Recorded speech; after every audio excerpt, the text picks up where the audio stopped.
سلام حبوبات، كيفكم؟ نتمنى ان شاء الله تكونوا على خير. قبل ما نبدا الفيديو عندي لكم طلب، وكنتمنى من الناس اللي اول مره تشوفوا الفيديو بانهم يشتركوا في قناتي وانهم يفعلوا الجرس باش يبقى يوصلكم كاع الجديد. اليوم غادي نشوفوا طريقه تحضير سلطه راقيه وسخونه ومنعشه ولذيذه في نفس الوقت وصحيه، اللي هي عباره عن سلطه ديال البولبو او الاخطبوط والبطاطا اللي كتكون رائعه. الى عجبتكم الفكره كملوا معايا الفيديو، نبداو على بركه الله. هادو هما المقادير كما كتشوفوا معايا. غادي نحتاجوا الاخطبوط، تقريبا عندي 800 غرام ديال الاخطبوط مع 800 غرام ديال البطاطا، كتكون نفس القياس، قد القياس ديال الاخطبوط كنستعملوا بطاطا. هنايا نقيته بحال كيما نقيت المسكردينيل في الفيديو السابق، وكنحيد ليه غير دوك العوينات والفم ديالو. من بعد داك الراس ديالو تنحيد منه داك المواد كامله اللي فيه وكنحصلوا عليه هكا. عندي ضريز ديال الثومه المعدنوس، واحد نص حامضه غادي نستعمل، زيت الزيتون والملح والبزار والبطاطا اللي قطعتها مكعبات نفس القياس ديال البولبول نفس القياس ديال البطاطا. هنايا غادي ناخذ البرمه، غادي ندير فيها الماء حتى كيغلى كما شفتوا معايا. غادي نزيد عليه الملح كما كتشوفوا. من بعد هذاك الكسكاس هو اللي غادي نديرو فيه البطاطا. ويني من بعد هنايا تناخذ البولبو كما تشوفوا معايا، كنرميه وكنهزو. هاد العمليه تنديرها تقريبا 3 المرات. هاد العمليه تتسارع باش كيطيب دغيا واحد المده قصيره دغيا كيطيب، وفي نفس الوقت كيجي بحال الزبده، يعني كيطيب مزيان. كما تتعرفوا البولبو اكثريه كناكلو كيكون قاصح. هاد العمليه هكا كيجي ساهل دغيا كيطيب، وفي نفس الوقت كيطيب مزيان بحال الطريقه هكا. من بعد في الرابعه كنرميه وكنخليه كنغطي عليه تقريبا واحد 10 دقائق بما غلا. من بعد عدد غادي نخليه حتى كيغلى. من بعد غادي نرجعوا عليه. هنايا خديت المعدنوس غادي نقطعو طريفات صغار، ضروري يكون المعدنوس ناشف ومنقي، يعني مغسول ومنشفاه ومنقيه. نقطعوه هكا طريفات صغار. والثومه حتى هي غادي نشدها، غادي نقردها مزيان، نقردها وغادي نمعسها. بالنسبه للناس اللي ما تيبغيوش الثومه ممكن يعوضوا بزيت ديال الثومه او يعوضوها بالثومه غبره. هنايا كما كتلاحظوا كنمعس هاد العناصر كامله، هي نمعسها مزيان. ومن بعد غادي ناخذها، غادي نضيف عليها زيت زيتون ونضيف عليها الملح والبزار. ومن الاحسن هاد العمليه كنديروها يعني في الاول، ما نخليوش حتى الاخر نديروها.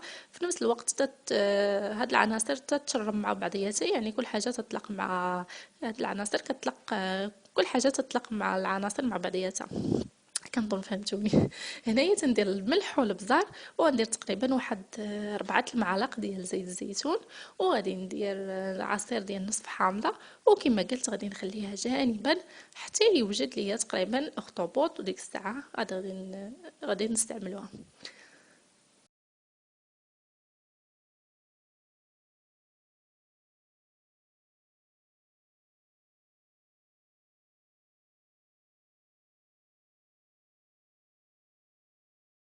هنايا من بعد ما دازت تقريبا واحد 10 دقائق وعاود غلى الماء كما كتلاحظوا، غادي ناخد هذيك الكسكاس غادي نحطو من الفوق.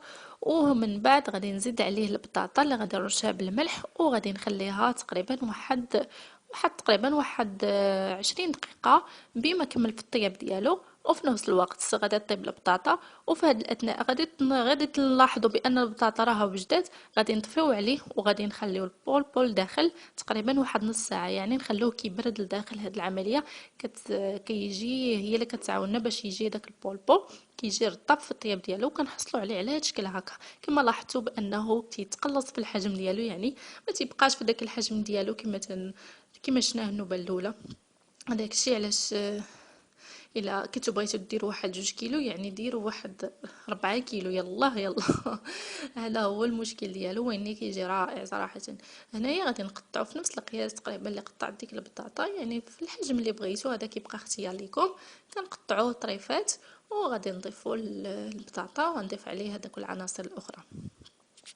هاد العمليه كان من الاحسن ديروها في الوقت التقديم، حيت من الاحسن تيبغي يتكل وهو دافي. قد ما كان دافي كيبقى رطب، وحتى البطاطا كما كتعرفوا الا بردات ما تتبقاش زوينه.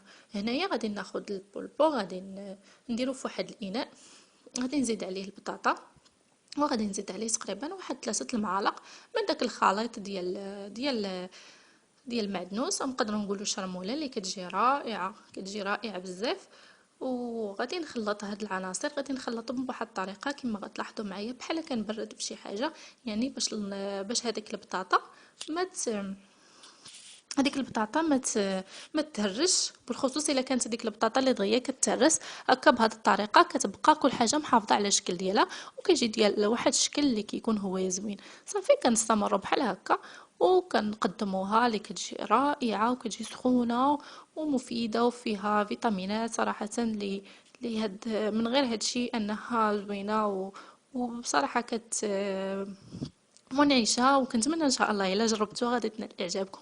وهذا هو الفيديو ديال اليوم، نتمنى ان شاء الله تجربوه حتى نتوما، واللي جربوه نتمنى انه يقول لي كيفاش جاه. ونتلاقاو باذن الله فيديو اخر. مع السلامه.